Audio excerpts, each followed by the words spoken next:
Et bon, on passe directement au café des sorties. On est pressé de parler de judo avec nos deux invités ce matin du club de Saint-Gin en Mélantois. Le directeur du club, Anthony Dangre, bonjour. Bonjour. Et le vice-président du club aussi, mais en charge de Paramundo, du para-judo, Bonjour. donc Arnaud Cloutier. Bonjour. En deux mots, c'est un événement qui a maintenant une certaine expérience, si j'ose dire. 31e 32e édition même de ce tournoi de judo de Saint-Gin en Mélantois. En gros, c'est quoi le programme? Combien de participants sont prévus ce week-end? Alors, on a une dizaine d'équipes et on a 3 nations qui vont être représentées, la Hollande, l'Écosse et la France. Et la grande nouveauté, c'est que nous, on aura 3 équipes. Donc on compte vraiment sur la présence de nos supporters pour qu'il y ait une super ambiance dans le complexe. Par contre, c'est samedi, c'est pas dimanche, c'est samedi. Ouverture, présentation des équipes à 13h30, démarrage du tournoi à 14h. C'est encore une place importante, le judo dans la métropole lilloise, à Saint-Gin-en-Mélantois. Il y a beaucoup de licenciés?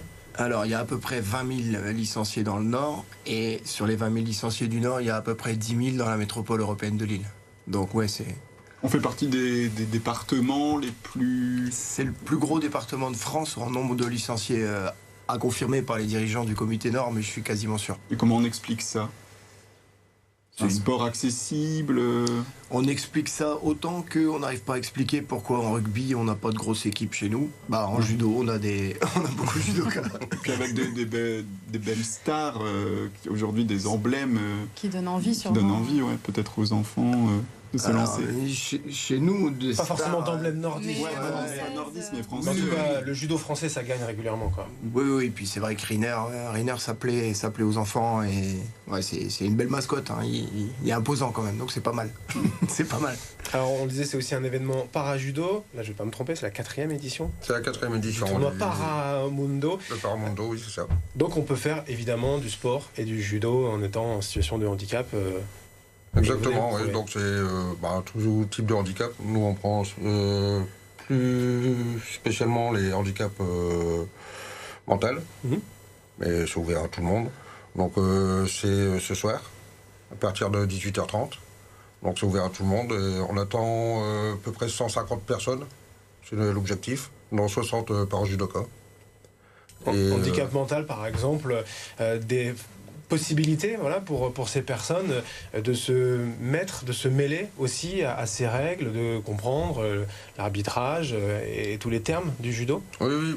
Là, l'objectif, c'est de mélanger, entre guillemets, valide et situation de handicap, pour faire voir que le handicap, les gens en situation de handicap peuvent faire du judo comme tout le monde. Parce que le judo, ça apporte aussi un bienfait à ces personnes, par exemple, qui ont des handicaps mentaux.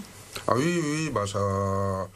Il y a des gens qui sont autistes, qui ont du mal à aller sur un tatami ou vers les autres. Ça les ouvre. Ça les ouvre et c'est bénéfique aussi bien pour les personnes en situation de handicap que pour les personnes, entre guillemets, valides. Est-ce que vous adaptez quand même un peu les règles ou la façon de faire, ou c'est vraiment comme le judo normal? Non, on adapte... certaines règles sont quand même adaptées pour eux. Par exemple, si vous avez un exemple à me donner. Là, comme ce soir, on fait une animation newaza, donc on fait une petite compétition juste au sol. Ouais, le newaza, c'est le sol, pardon. Donc là, on adapte pour eux. Parce que certains ont peur quand même de chuter, parce que le judo fait des belles chutes par moment. Oui, c'est vrai. Donc là, il y a des débutants, des plus confirmés, donc c'est pour ça qu'on fait en newaza au sol, pour justement que ce soit adapté à tout le monde. Ça, c'est une animation sportive qui a lieu ce soir. Il y a aussi d'autres animations, des conférences notamment, je crois, prévues demain. Il y a une conférence qui sera donnée par un préparateur mental qui a été enseignant au club, qui s'appelle Anthony Satizel. Il y a également un taïso géant. Donc c'est un peu difficile à expliquer le taïso. Je ne sais pas si on aura assez de temps, mais on va dire que c'est une espèce de préparation de gymnastique adaptée au judo. Il n'y a pas de kimono, là. Donc là, il y aura, je pense, au moins une centaine de gens sur le tapis. Et le matin, il y a également du baby judo famille. Donc c'est un parent avec son enfant. Pour combattre parents-enfants? Non. Pour s'amuser avec Parce son... que là, j'ai mes chances. Vous pourrez peut-être goûter à ça bientôt si votre enfant fait du judo. Donc, baby, famille, parents-enfants, ils font une séance de 45 minutes ensemble. Et le taïso, quand même, non, mais on a un peu de temps, on peut en parler.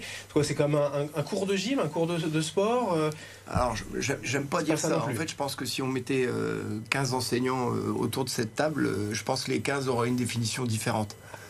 C'est aussi la richesse de cette pratique. Oui. Bon, en théorie, c'est une espèce de préparation à l'amener au judo, mais il n'y a pas forcément de coups portés, il n'y a pas forcément de chute.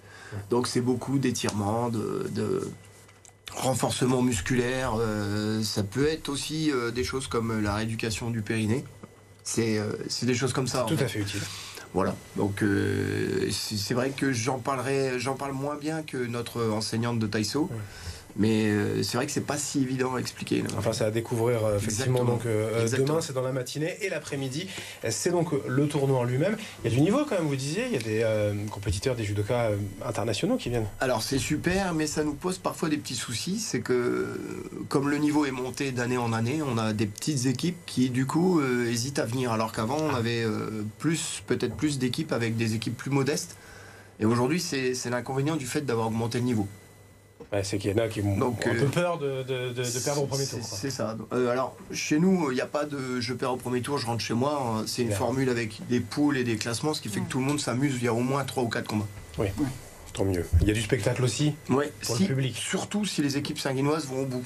Ah bah oui, là il y a de l'ambiance. Voilà, l'année dernière, les 2 équipes de Wascal ont gagné la finale et forcément, Saint-Gin a été éliminé prématurément et l'ambiance, elle n'était pas exactement ce qu'elle aurait été. Il y a une envie de revanche aujourd'hui. Ah, ça serait pas mal.